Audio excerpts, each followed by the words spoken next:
सतयुग के ब्राह्मणों को ज्ञान नहीं था और कलयुग के ब्राह्मण तो राक्षस बताए।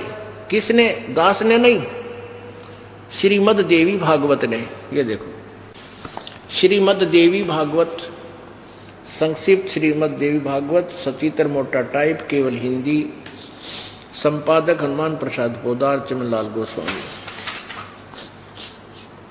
प्रकाशक में मुद्रक हैं गीता प्रेस, गोरखपुर, गोविंद भवन कार्यालय, कोलकाता का संस्थान। इसके 414 पृष्ठ पे ये छठा अध्याय, छठा सकंद,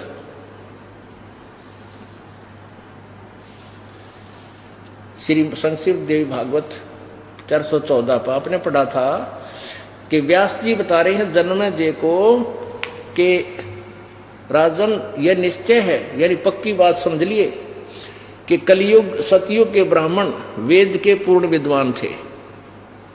उनके द्वारा निरंतर भगवती जगदम्बा की आराधना होती थी।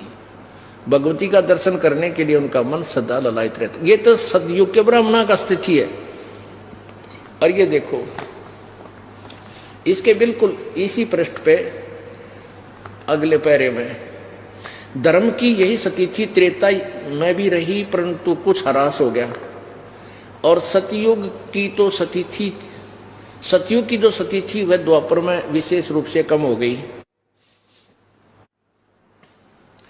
उन प्राचीन धर्म की सतीथि त्रेता युग में रही परंतु वह ह्रास हो गया।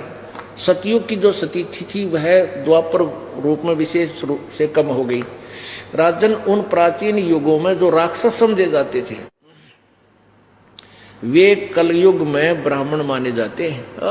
ये वर्तमान के ब्राह्मण है तो कलयुग में जो राक्षस होते थे उनके समान है, क्योंकि अब के ब्राह्मण प्राय पाखंड करने में तत्पर रहते हैं।